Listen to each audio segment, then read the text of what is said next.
up, stranger? Stress. Been looking for work. What you looking for? 2 ounces of hard white. Bitch. People are always asking me, Kiki, the books that you write, is that about you? Is that about your life? I used to rob drug dealers. I used to traffic drugs. I was a savage. I used to get it, and I didn't care who I got it from. I've been looking for you for 2 weeks. Where is my money? And now I can sit here and show you guys a glimpse of my life before I turned it around. I'm gonna ask you one more time, Kiki. Think harder, right? Where's my goddamn money at?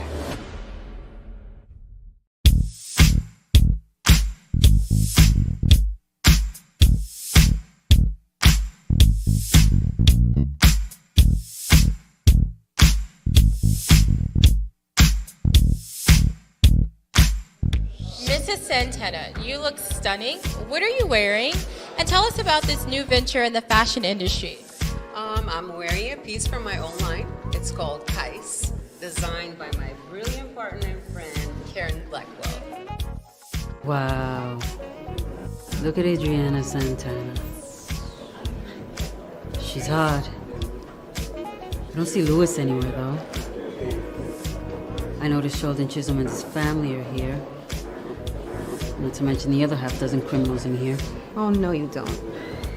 We're here to have fun. But why are you here alone? Where's your recently acquitted husband, Louis? Louis is back home resting. He has his share of bright lights and cameras.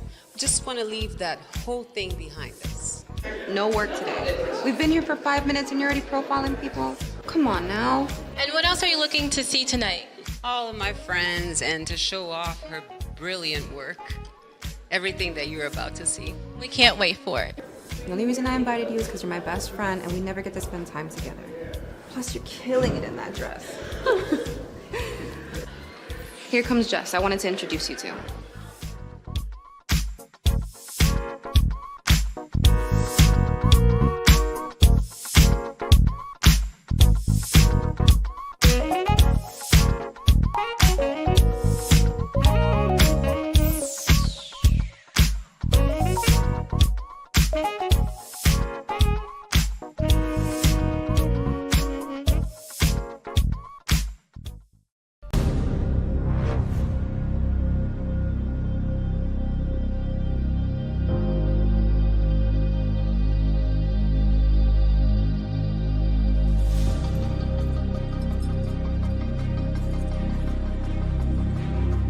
When you done?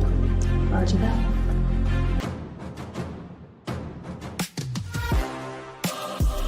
Then why do you have it? She told me to keep it! I'll be out in a minute. Stop with the lies!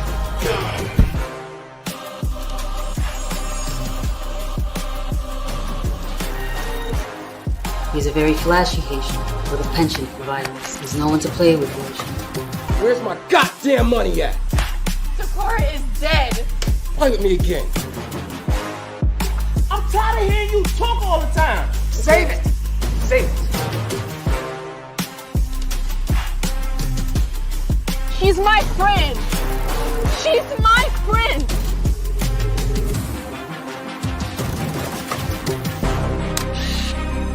But I will not give up. I will not give in. And I will not get caught. Time to go hunting. And the winner is Wes Clark. Congratulations.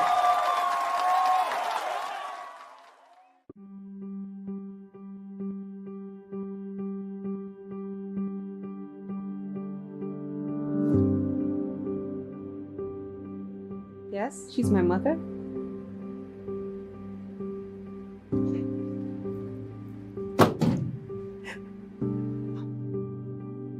Rock stars. There is nothing like those wild, rebellious party animals. Entry number 60. When I decided to pursue acting, I never thought it was this difficult after weeks of being homeless, jobless, sleeping on my friends' couches. I'm finally here! Just take care. What are you doing? Shh. What's going on? Tribe, they're Terry. coming!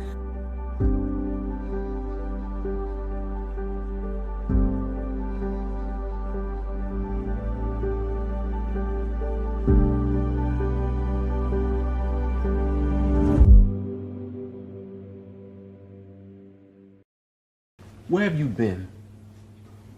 I've been calling you on your cell phone all day. At work.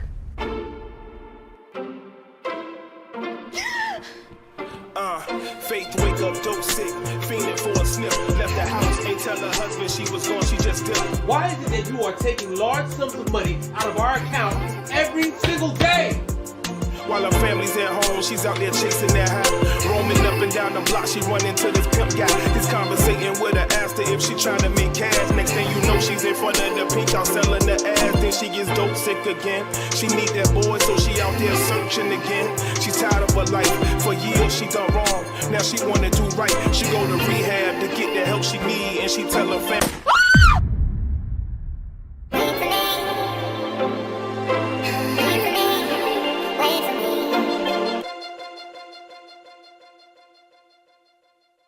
Chastity, Maria, Sydney, Mackenzie, and Lucy. Well, hello, ladies. I'm Bella. I have a question for everyone.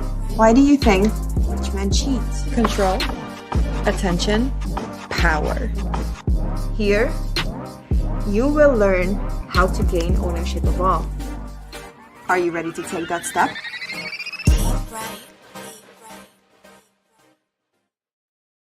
Up, y'all, this is Rayon Lawrence, and you're watching Real Talk with the Director. Hey everyone, it's your girl Catherine Nunez, and you're watching Real Talk with the Director and the Council on the IE Network.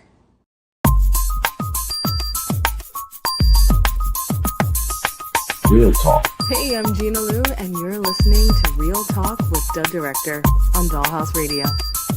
Hey, what's up? It's Logan Browning, and you're listening to Real Talk with the Director on Dollhouse Radio. Real Talk. Hi, this is Alana De La Garza, and you're listening to Real Talk with the Director on Dollhouse Radio. Hi, I'm Diane Franklin from Better Off Dead and Bill and Ted's Excellent Adventures. You're listening to Real Talk with the Director on Dollhouse Radio. Hi, this is Monique Capri, and you are watching Real Talk with the Director on Blog Talk Radio. Hey, I'm Stormy Maya, and you are listening to Real Talk with the Director on Dollhouse Radio. It's Vicky Judy, Orange is the New Black, and I'm here with Real Talk. Yo, what up? This is Jay Ellis, and you're watching Real Talk with the Director on Dollhouse Radio. Keep it locked. Hi, I'm Frida Parks, and you're listening to Real Talk Radio with the Director. Hey, I'm Issa Rae, and you're watching Real Talk with the Director on Dollhouse Radio. All I'm offering is the truth, nothing more. Nothing more, nothing less. What's going on? Welcome back to another edition of Real Talk with the Director and the Jedi Council. I'm the Director. We'll be with you for the next 120 minutes or so. No, we are now only going to be with you for the next 60 minutes or so. New time. We'll announce that a little later, but yeah, Real Talk is changing their time. We're going to have a new time that we're going to come on and eventually a new day as well. Just changing a few things around. Nothing crazy. Hopefully you guys will still be able to hang out and check us out. But yeah, we're only going to be here for 60 minutes only. And so we got to get in what we got to get in. Get in and out.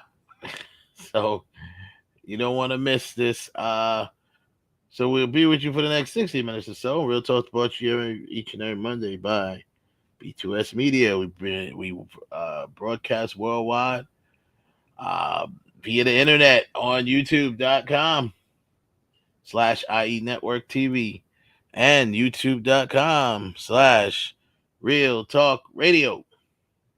That's our new Real Talk channel. please go and follow that. Subscribe to it.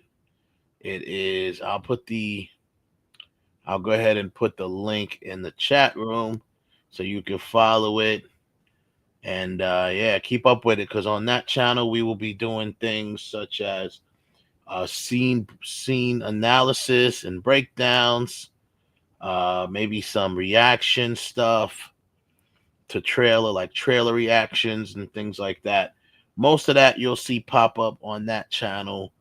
You know, some of it'll still be here on the IE network, and you'll be able to catch the show on both channels. So check that out. And of course, we broadcast live on Facebook. Welcome to all my Facebook heads that are chiming in.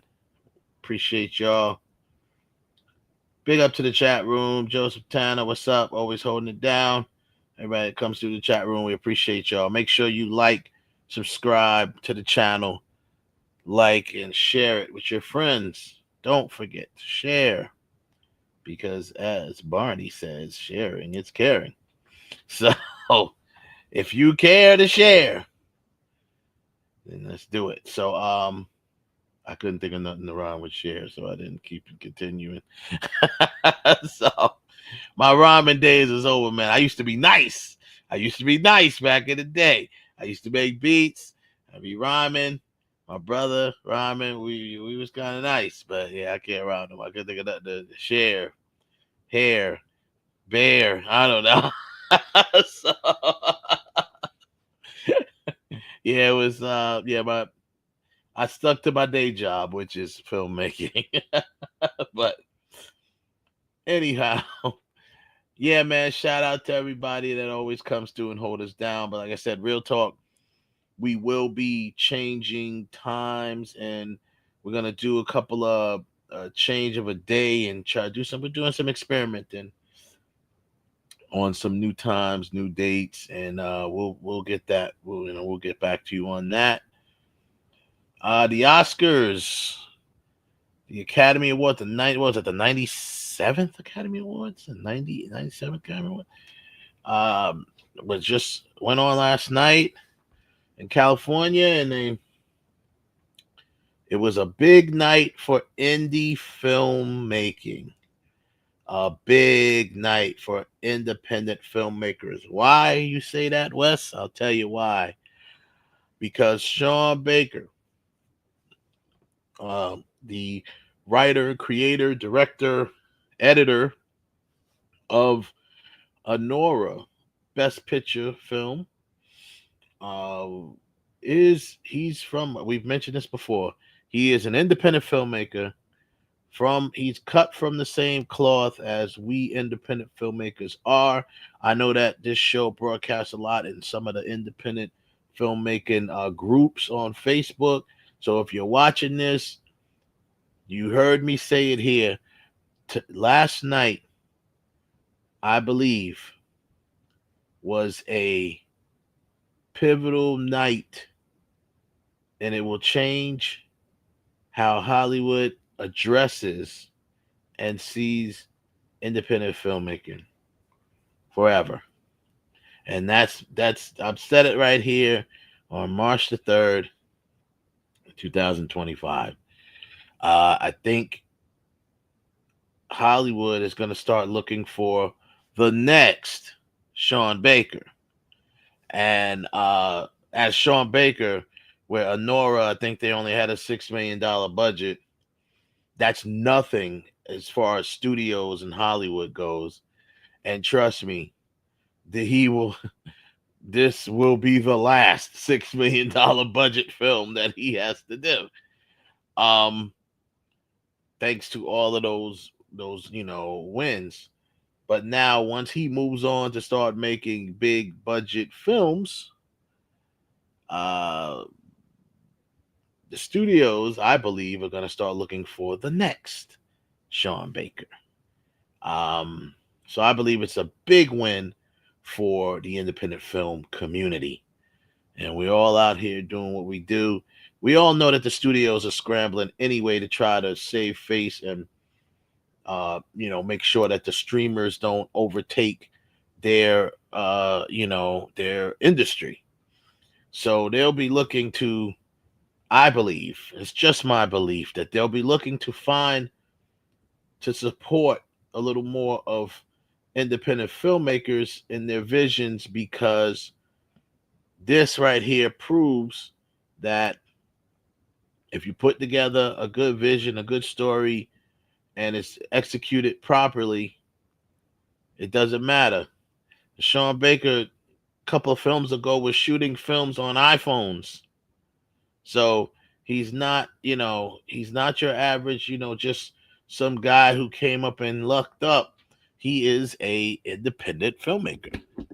He's cut from our cloth. He's cut from our pedigree. So, and he bigged up the independent film community when he went on to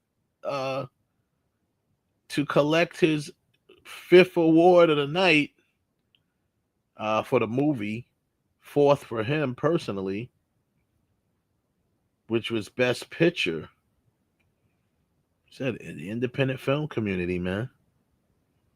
Beautiful, beautiful, beautiful. Round of applause for that, man. Independent, it's a big win for independent film community. I'm telling you. You heard me say it right here. So we can talk about that. We'll go over the winners, and a lot of people a little butthurt about Anora getting all these wins, because this is the first time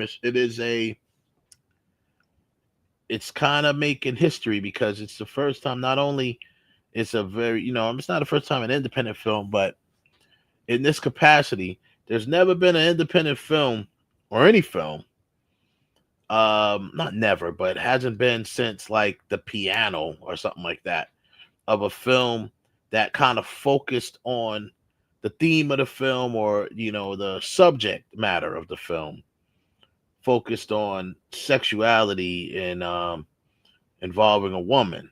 We've had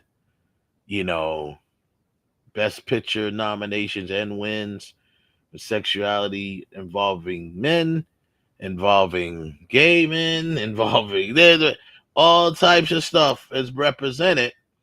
But there's never been a film where something is so bluntly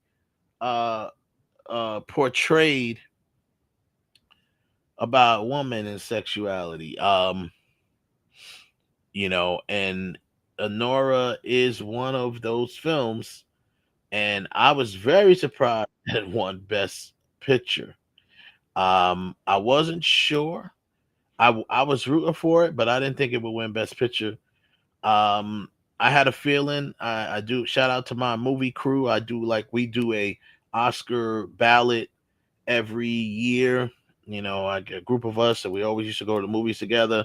Now that we've all broken off and moved into other places, we still do it online in a group chat. And that was my pick for Best Director, was Sean Baker, and he won that. Best Editor, that was my pick as well, Sean Baker. He won that. So yeah, a lot of stuff, a lot of history made last night. And it was all on the backs, as he said out of his own mouth, on the backs of independent artists and the independent arts community. Big up Sean Baker, man. So yeah, man, and we'll bring all that. Let me just quickly run down the weekend recap, and then we will get started. For the weekend of February 28th to March 2nd, Dogman, 4.2 million. That's number 5. Number 4 is Paddington in Peru, 4.5 million, bringing that up to a total of 164 million worldwide. The Monkey, 644 million. Number 2 is Last Breath, made 7.9 million. Quite a slow week for movies this week. 7.9 million, Last Breath. And holding at number 1 is probably about the third, maybe more than the third week at number 1. But it, of course, it was a huge drop off money-wise from the first couple of weeks. And that is Captain America: Brave New World. It made 14.9 million over this weekend, bringing the worldwide total to 341.9 million. So it's closing on 342, 17 days or 2 weeks in release. It's definitely leveled off. And yeah, I mean, I say it still has a good chance of, not before it's out the theaters, it's not going to hit 5.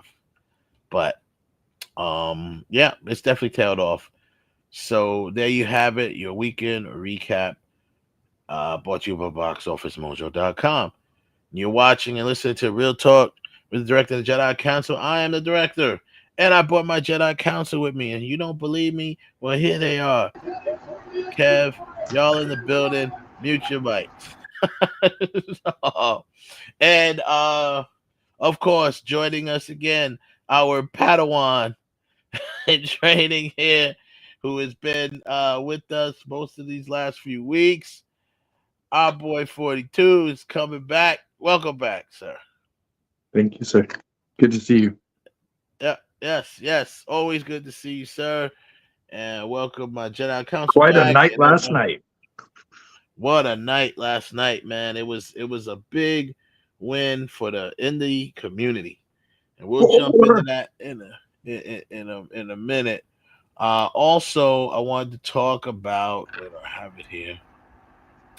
There are, so allegedly, there's a lot of rumors. Almost every scooper has reported that there's been some what's that called? Leaks, concept art leaks that apparently shows that, at least it depicts the new T'Challa.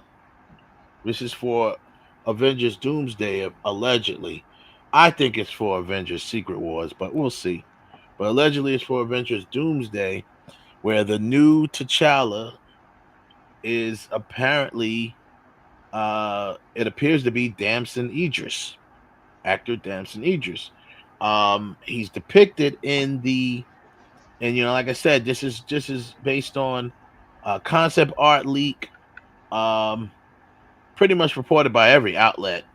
The concept artist, I forgot what they said he did. He did something dumb though, and it only makes it feel like he leaked it on purpose. But he claims he didn't leak it on purpose. He put the concept art somewhere, and somebody got to it and leaked it. And there's several concept art. There's one about with Doctor Doom, depicting Doctor Doom. RDJ is Doctor Doom, but he's in the mask. He's sitting on his throne there. And then Damson Idris in a Black Panther, what appears to be almost like a classic Black Panther style, with the cape. It looks pretty cool. And then we have there's like a World War Hulk. You got Hulk and his cousin She-Hulk. There's a picture there. There's some concept art of Star-Lord with the white Vision. I don't know how that happened, but he's chilling with Vision. There's Star-Lord again with looks like Wong, sitting with some, I don't know. This looks like the Young Avengers. So all of this stuff is concept art, and I'll show. As we say, this is all, we don't know how. It's like they're revisiting all the Secret Wars stuff, right? All the Secret Wars. That's why I'm thinking, that this art might be from Secret Wars, but it's concept art because they're going to be doing.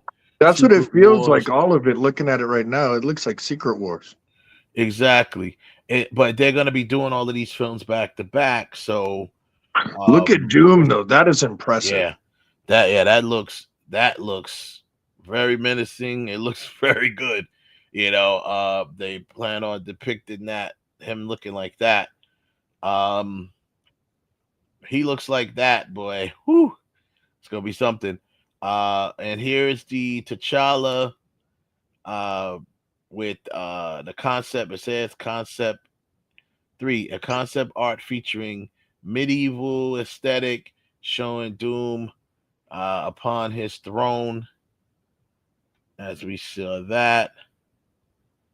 Then you have That looks even more feasible, though. yeah, this one.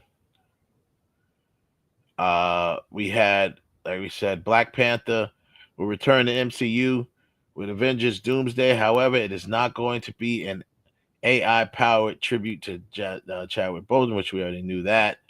We are going to see another variant, T'Challa. If the leaked concept art is trusted, we will see Damson Idris on screen as the Black Panther, the ruler of Wakanda. I think that's very feasible, honestly. I think it's very feasible as well. This concept art, yeah, you could take it with a grain of salt if you want. They don't here's the deal with concept art. They don't usually release concept art that looks like any actor at all. Right, any actor at all, unless they have the actor, they've negotiated and they got that, they got the actor said, you could do stuff that's based on like placeholder, like, hey, this is the person that we would want as the character. And although we haven't landed him or her yet, this is the person who we see as this character. They've done that before. People do it all the time. You make pitch decks. Whenever I make pitch decks for people, if it's for a movie, you're going to pitch a movie to some concept to somebody. They want to see who do you have in mind to play these characters.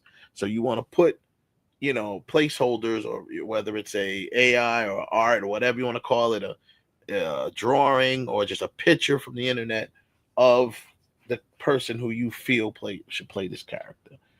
But Marvel is too big to be doing stuff like that. Like, if they're going to be doing that, you figure, like, so here's the concept art of the Hulk. This is kind of like a World War Hulk thing. All of these people. That's definitely Secret Wars. Yeah, exactly. Yeah. That's like the what is it? The She-Hulk coast over there. Yeah. Like, that's what I see. That's what I see. Which appears that if that's the case, what's her name? Mansley, I forget her name, Mansley or whatever her last name is. Tatiana will be returning as the She-Hulk, and of course we have our boy as Banner, and this is I believe Banner's son or Hulk's son or Hulkling, whatever you call him. Hulkling. Here's the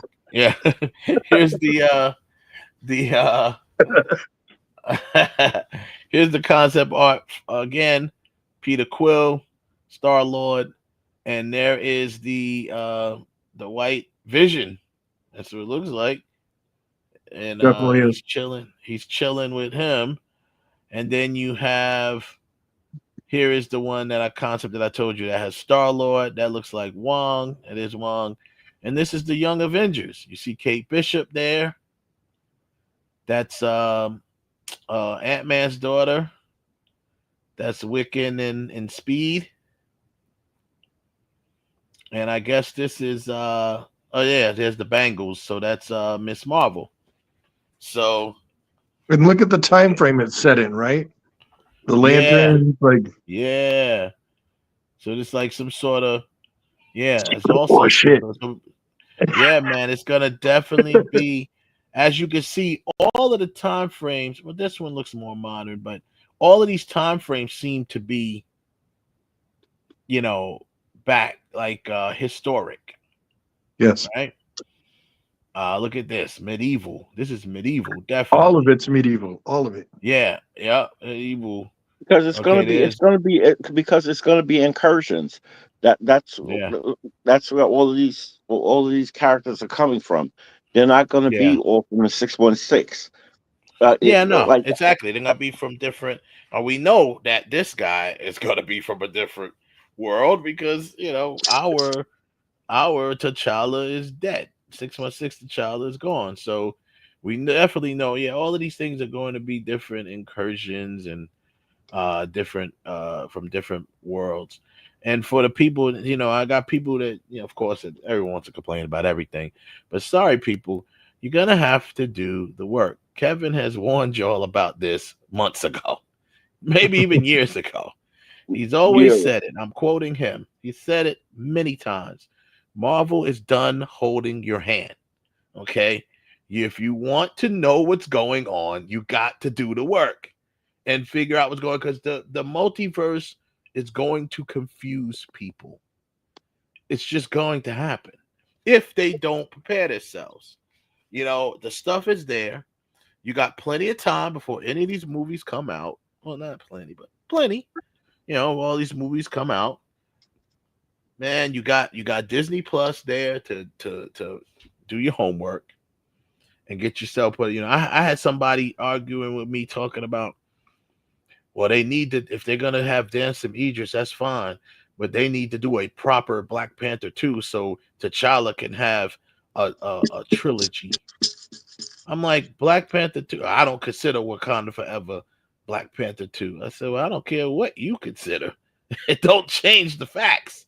You can go ahead and say what you want, believe what you want, and if you don't have to watch any of it. But it does not change the fact that is Black Panther 2.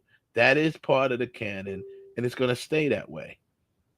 I don't understand why, if you're going to recast T'Challa, why would you have to erase what happened in Black Panther 2? In Wakanda Forever, we'll call it. It's not officially called Black Panther 2, but Wakanda Forever. So, I mean, people are just still finding stuff to complain about. But so, if this concept art is true, we are definitely going to be in for it. Because remember, for years to come, they had already said that Secret Wars is going to make Endgame look like a backyard barbecue as far as characters are concerned. The original comics were insane. Yeah, exactly. So you're going to see, if you thought you saw everybody in Endgame and Infinity, there's everybody and then some. Yeah. Now remember, Infinity War and Endgame had no Marvel, Fox, or X-Fox now characters. So no X-Men, no Fantastic Four, none of those characters. So none of the Fox characters. No Blade. So like I said, they said they're gonna make that seem like a backyard barbecue gathering compared to how many, and a lot of people aren't ready for it, or they feel they're not ready for it. They're not prepared story-wise for it. But I mean, these next few movies are going to set you up. One thing that Marvel has been good at doing, even after they started putting the TV shows into place, they pretty much are able to keep the continuity with the movies. So let's just say you never watched any of the TV shows, you will get some, you will be confused on some things, but for the most part, they were able to get the right storytellers to make sure you're kind of up to date by watching the movies. But if you miss out on the movies, like you got all these, knuckleheads that are purposely not trying to go see Captain America, well, you're gonna miss out on stuff. So, I mean, it is what it is. And you're missing out because that movie was good. It wasn't bad at all. Yep, it wasn't bad at all. And don't complain. And I better not. I don't want to hear nobody in the movie talk about what's going on, what's happening. You should have watched. You should have paid attention. Should have had your eyes open. Yeah, should have had your damn eyes open. Listen, I think the Black Panther is going to be awesome. Actually, I'm really looking forward to it. The change for Secret Wars is going to be a lot different than anything anybody expects, is my guess. I agree. I agree. They've definitely gotten more primitive with all of the characters. Yeah. And This is a good leak. No, this is a great leak. And we'll see. We're not gonna rule it law yet until we hear a little more. But I mean, everybody's reporting it because it seems very detailed, actually. And it's pretty canon. It is. Yeah, all of these people in here are characters we've seen before. And then, of course, other than, of course, RDJ as Doom, which you haven't seen his face as Doom, you just see the Doom character with the mask, and of course, Damson Idris as T'Challa. Good choice. I think he'll do fine if he is the new T'Challa. And he'll be fine. I guess the biggest question is he I think regardless he's gonna definitely be from a different Earth, but are they gonna still go with him being the son of T'Challa, who is also named T'Challa, but just from a different Earth? Or is he just gonna be T'Challa, a variant of T'Challa from a different Earth?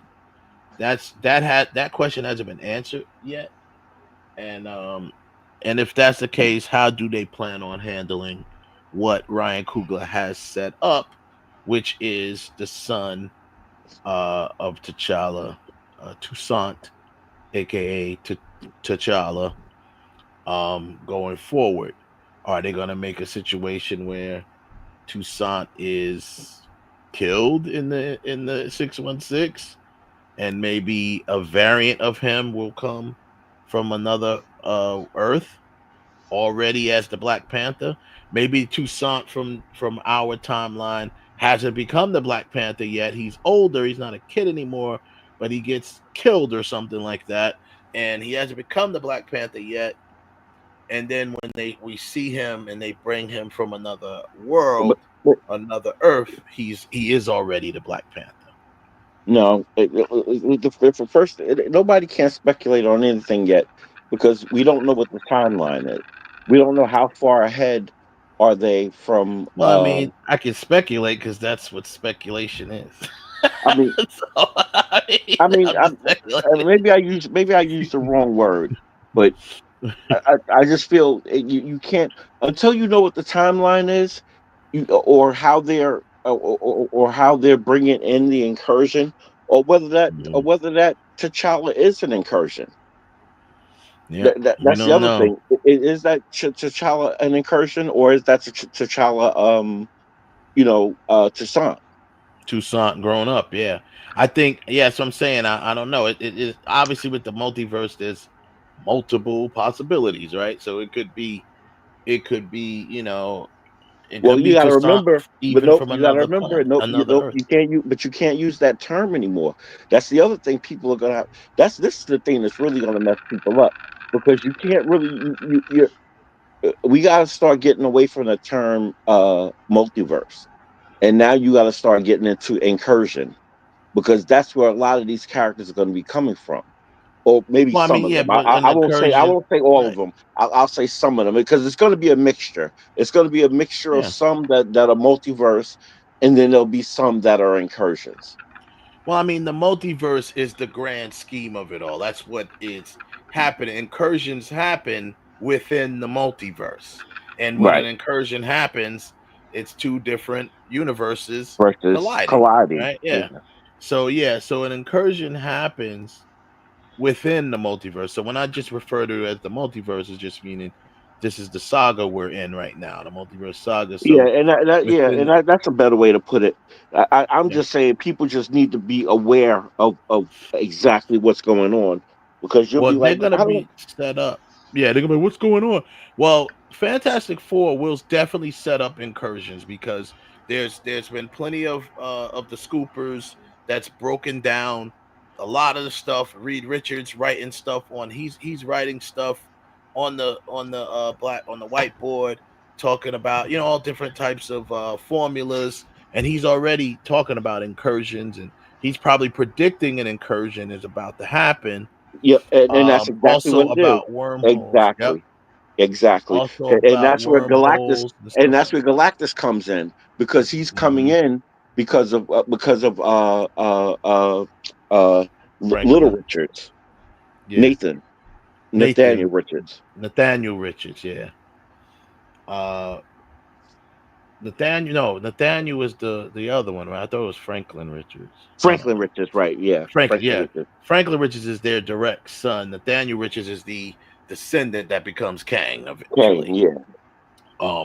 But yeah, yeah, definitely. He's gonna be coming for him. Maybe because everyone who knows the comic, lore is Franklin Richards can warp reality, and create wormholes, and he can tear through, reality. Yep. So uh, maybe Galactus is coming for him to use his power because he knows an incursion is about to happen. Yeah, I think Uh, I think Galactus is coming to get him to help him because yeah, he knows the that's what incursion I is think. coming. Yeah, that's what I think too.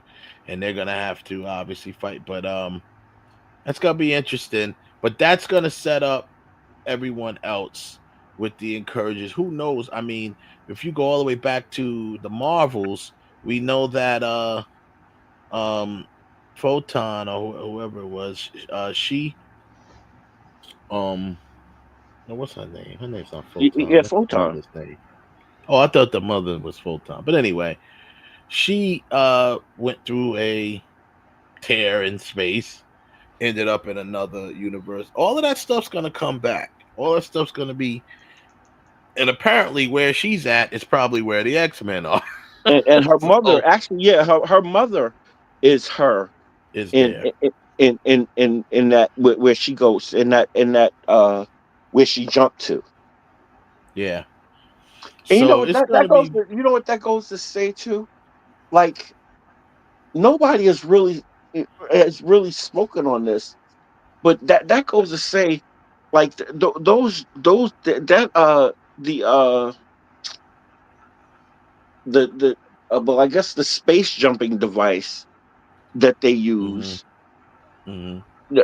nobody's not really realizing that, or nobody has spoken on the fact that, yo, this thing could actually, like, if it's used correctly, you could jump through time with it. Yeah. Yeah. And I haven't heard Who knows? anybody speak on that, like the possibilities of that, and where it can go. Like does that become like does that become like does somebody figure out, like, oh, dip?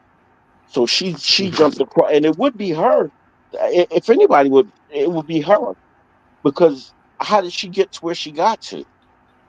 Right. Because her she could absorb pure energy and stuff like Energy, that right? with her power. So she can sustain that type of trip as you saw. Anyone else go through that, they could be killed, maybe. You know what Die. I mean? Right. So Vaporized, uh yeah. Vapor, yeah, exactly. She being that's why she was also able to go walk through the hex, Yeah, because of that energy in her power. Actually, her going through the hex, that actually kind of activated her powers or something like that. Remember when she got thrown through the hex or whatever mm-hmm. in WandaVision? Oh yeah, Um, that's right, yeah. kind of activated her powers. So it's gonna be real interesting to see how the Russos, who are pretty much taking over, they're doing like what they did with when they came into the MCU at first. They're gonna kind of take it once they get the ball rolling. They're gonna hold on to it for a while. It's gonna be interesting to see how they pull it all together. Um, go back and hopefully hopefully they erase that whole thing with Scrody, with the scroll Grody. Like, get rid of that, man. I don't want.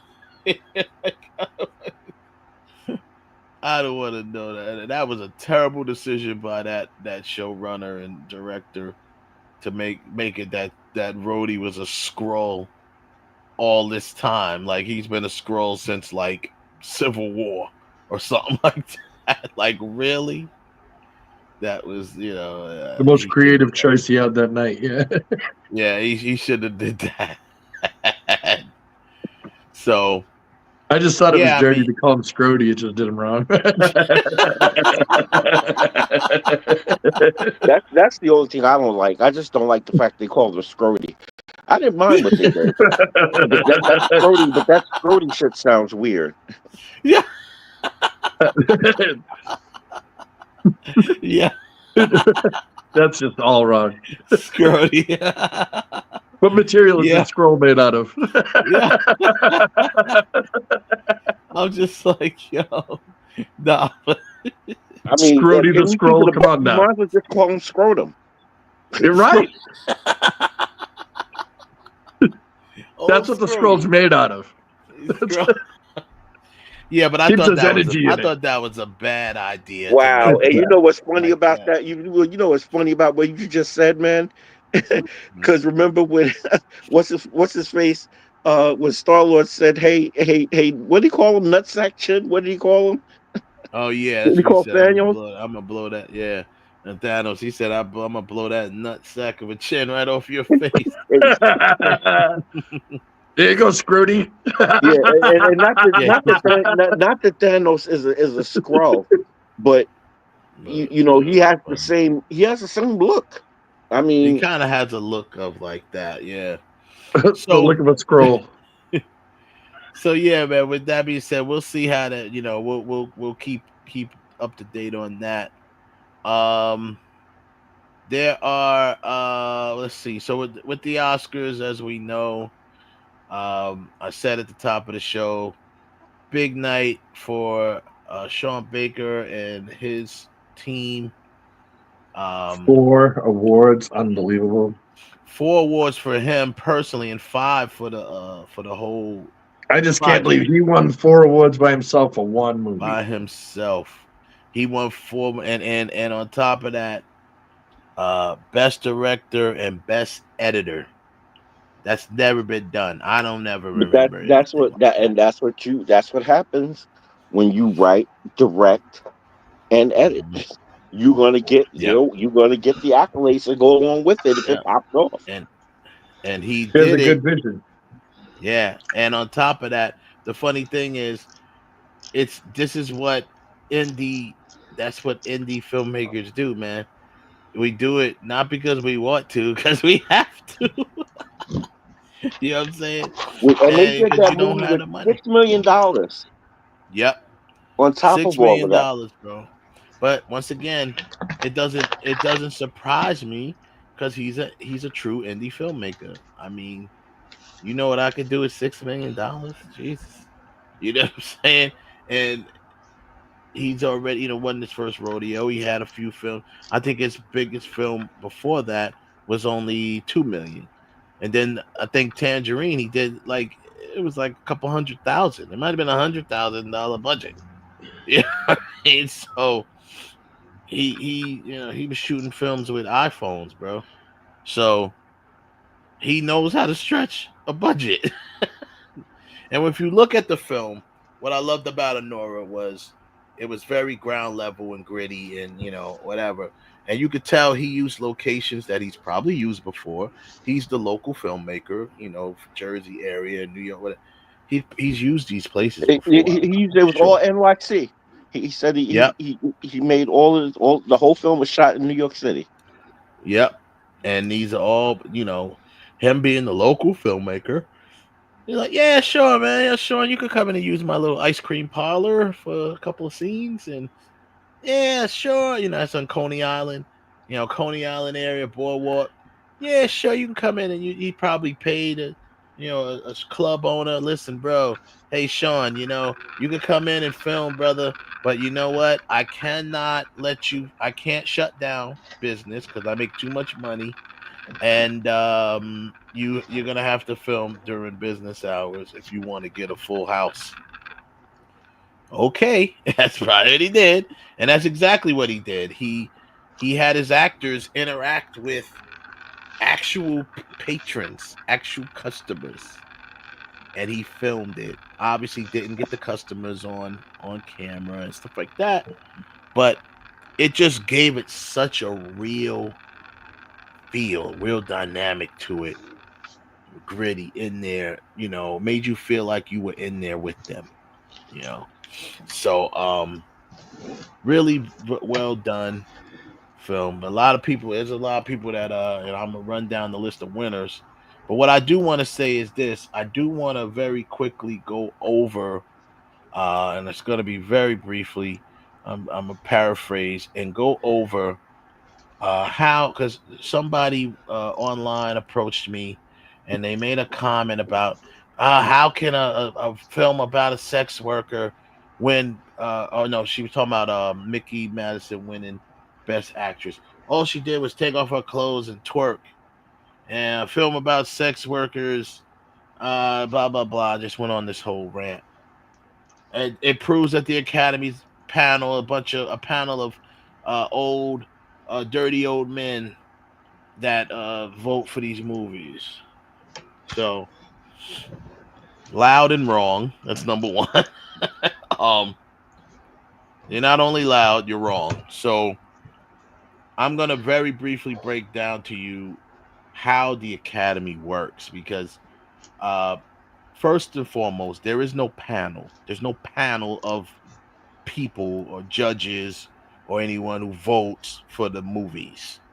That's not how the Academy works. The Academy is made up, and people don't even realize what the Academy is. They think the Academy is like a board of directors of some old white guys from Hollywood. That's not the Academy. The Academy is everyone. Professionals in the film. If it's the Academy of Music, there's people in the music. But we're talking film, motion picture arts and sciences. It's made up of professionals, actors, directors, cinematographers, makeup artists, etc. They are all people that are part of the Academy. They are the ones that are allowed to vote on these movies. Now, how you become nominated is also a process. For the most part, they vote who gets nominated based on your category. So if you are a director, you will be able to vote on who you think out of the directors should be nominated. If you are a actor, same thing. If you are a cinematographer, you will vote on other cinematographers that you think should be nominated for an Oscar. That's how that works. And then when it comes to the voting, I just read, I thought that was the same process for voting, but apparently everyone can vote on every category. When I say everyone, meaning members of the Academy, right? Which is currently somewhere around 11,000 members, active members, or something like that. It says here it's made up of more than 10,500 of the most accomplished film industry artists and leaders across 18 branches. The branches range from obviously acting, directing, cinematography, film editing, costume, etc. Then there's a whole list that they have here, and I'm reading from the Oscars website, the Academy Awards website, on who gets to vote and how is the voting happen. I'm putting this out there so the next time some uninformed, I'm not going to call anybody any names, but some uninformed person decides to make a unwarranted comment, I could paste this link to this show so they can actually see what, actually know what they're talking about before they press send, right? So yeah, it is not a panel of people. As a director, though, I mean, he did a ton of research, though. So, I mean, he deserved every bit he got. Before he even got into this, he sat down talking to people like, are they going to like this? Are they going to dislike this? Like, is this a good idea? And not everybody does that. So many people get stuck in their vision. They just kind of create it, and they don't feel out the audience what's going to happen. Yeah. And he was a perfect example of how to lay out your audience before you even start. He did a ton of research, and Killed it. so did the actress, the Yeah. actors and the actresses, especially the lead actress Mickey Madison. She did a ton of research. First of all, bravo to her. She nailed that New York East Coast, New York accent, The and gritty. she's from San Fernando Valley. She's a Valley girl, born and raised in California, And and she had to be gritty. yeah, she was gritty and she nailed that accent, man.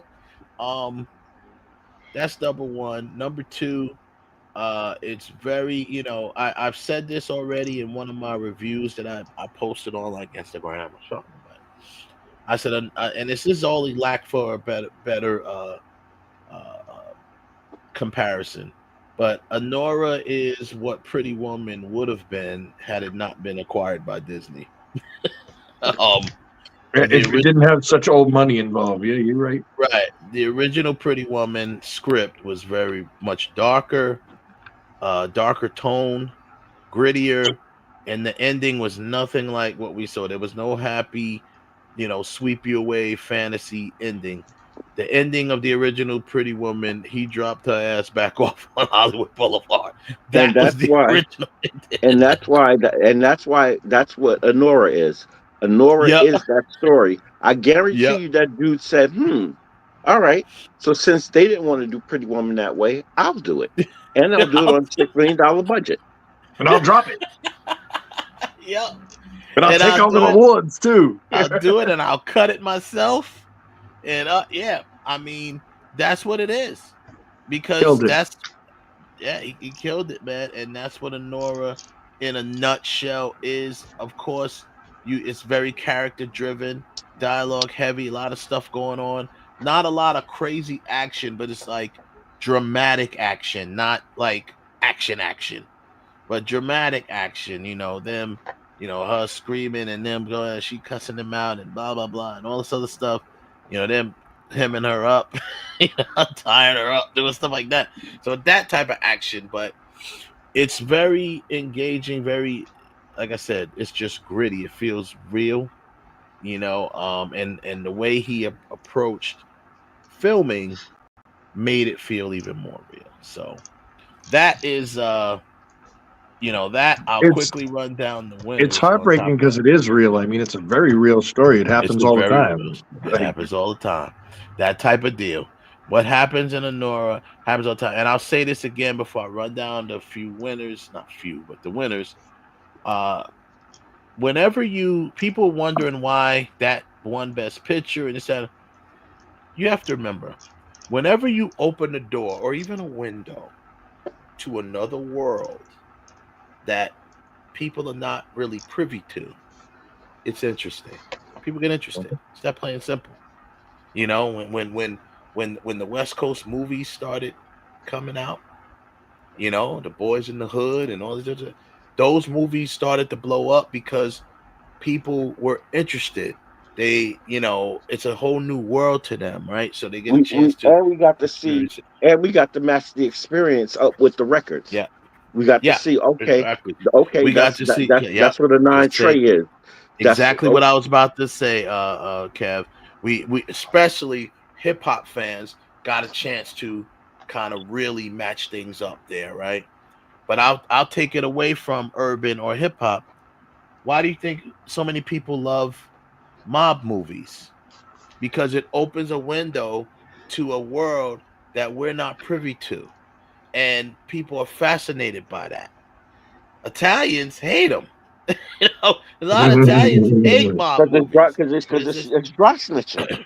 It's right. It's dry stitching. It's stereotyping. It's this and that. So some of them are assaulted by it, but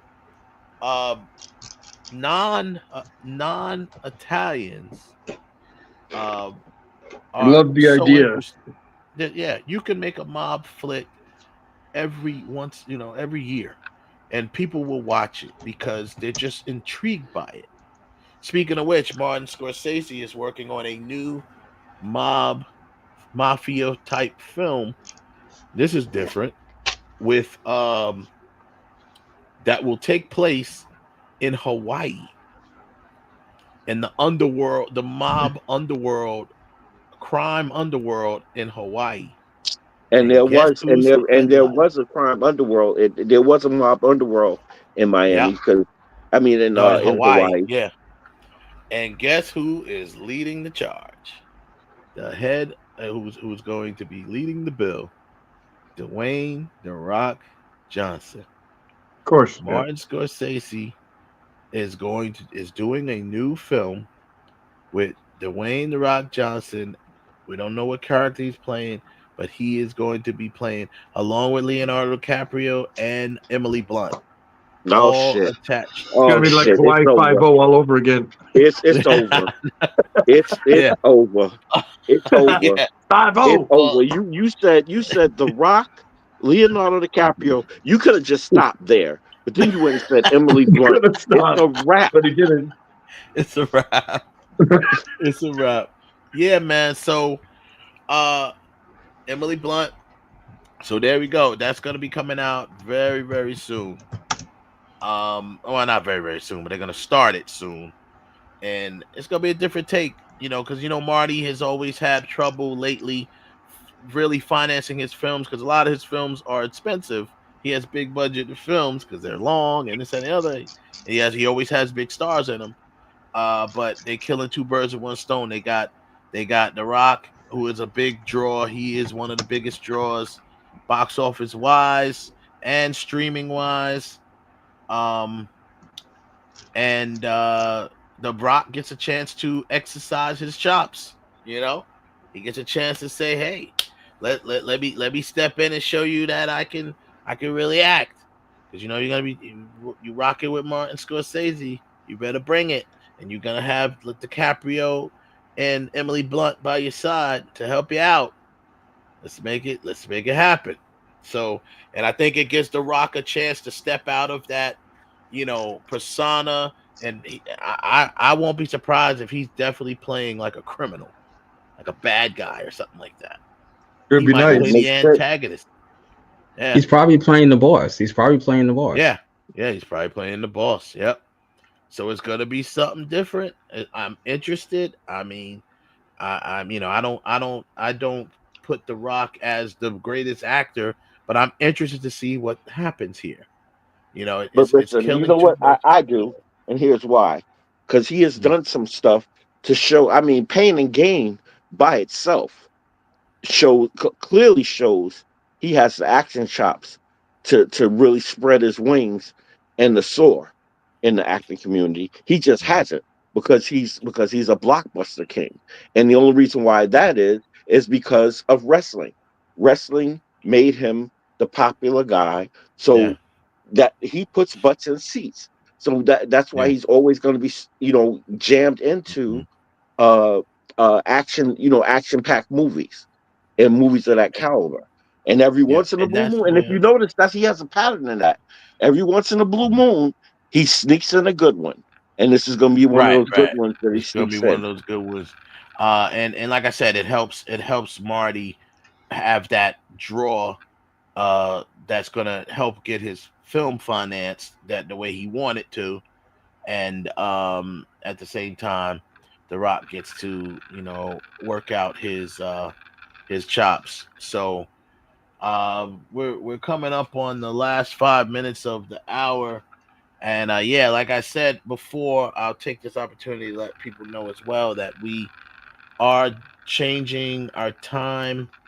Right now we've cut the show down to an hour, and I already see some difference in the I see some of the difference, and we'll talk about it when we go offline. But real talk, you're gonna have to latch on and listen to us while we're doing what we're doing. We're also going to experiment on a different day. I'm not sure if I'm going to start it next week because I do have some prior commitments coming up for that day. But the dates we were targeting was Friday nights, and we were going to go back to our 9 o'clock because it is Friday. So it's okay. We just didn't want to do 9 o'clock. We moved to 8 o'clock on Monday because we don't want to do 9 o'clock on Monday. It's kind of late. It's a Monday. We can do 9 o'clock on Fridays. We do have a new show starting as well, so I'm trying to figure out the day. The new show is called Generations. It's going to be a show that literally is not a I guess you could say debate style, first take debate style show with different people representing the 4 major generations, that being baby boomers, Generation X, millennials, Gen Z. And those 4 will then we will have topics that they will discuss, more discussion, not debating, but they will discuss. The goal of it is to try to get on the same page and bridge that gap between the generations. So everything from current events to music to films to just basic life, right? We're gonna have topics about that, so it's gonna be interesting, very interesting show. It's gonna be starting on here within the next week. So I'm not sure if that show comes on Friday or will be coming on Friday, but hey, we are the OGs over here, so if we want to move to Friday, get on out of the way. We're moving to Friday. Yeah, you know what I mean? That's what it is. So, but yeah, I will take this time. We have about 3 minutes left. Any final thoughts from anybody? Keep it down to about 60 seconds if you have any final thoughts, and we'll roll out of here. But I'm gonna ask you guys to stay on momentarily What after we about the go. Oscar winners? What about them? It's all about Anora. It won 5 Oscars. Yeah, I got something to say about that. I've been asked this question because I do work in the sex industry, and I'm gonna say the same thing I said earlier today. I have not seen Anora yet, so I'm not going to sit here and judge the performance of the lead star as a sex worker. From what I understand, it doesn't accurately portray a sex worker, but I haven't seen it, so I need to see it first before I really get the gist. But here's the thing. Here's the thing. How do you accurately display a sex worker? The identity of every sex worker is different. How they roll, how they do business is different. Do they have a pimp, or do they have protection? But see, No, that is not the portrayal of a sex worker. That's portrayal of a one type of sex worker. I grant that. One type. But that is not this. That is not the role. But that's my point. That's my point. There's not one. From what I'm understood, that this takes somewhat of a comedic angle and some of one of the subjects. So that's why I said for right now I can't judge the woman's role because I have not seen it. This is what I've been told by other sex workers, that is not an accurate portrayal, because the thing is, like, you have all the money in the world, you can do whatever you want to. Realistically speaking, that ain't the role of a sex worker in no way, shape, or form. Yeah, but she does it. But see, that's that you gotta watch it, Ralph, because what they're saying, they're giving you half information. She doesn't have all the money in the world. She has access to it, very limited access to it, because it's not like if it's Pretty Woman, she's not with the guy. You know what I'm saying? She's with the son of rich people who has limited access to money. He has a lot of access, but yeah, they're giving you half of the information. So because and that once again, think about Pretty Woman. She basically runs into a rich guy. He brings her in. They do this. They spend a week together. And then boom, it's over. That quick, even with that one, once again, that's not the typical sex worker. Now, if it was a movie that I like, that sex worker, which is called Whore with Teresa Randall, or if it was Crimes and Passion with Kathleen Turner, even the character Elizabeth Shue portrayed in Leaving Las Vegas, that's a much more accurate description, portrayal of a sex worker. Hell, you could even go with the entire cast of Boogie Nights. That's where you see the rise and the fall and what happens to him. I agree, but I agree. But once again, you got to watch the film, Ralph. That's why I said I can't. It wasn't about.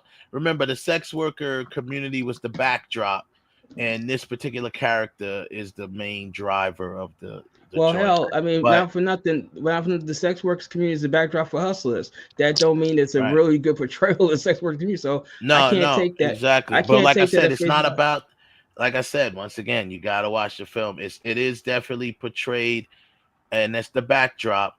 But it's about this particular character and what happens to her. So, like I said, but on that note, we're gonna end that. We have to end the show, and we will pick this up next week, or pick up other stuff next when we come back. We'll keep you posted. We appreciate everybody that came through on the chat room, and of course, we'll catch y'all next week.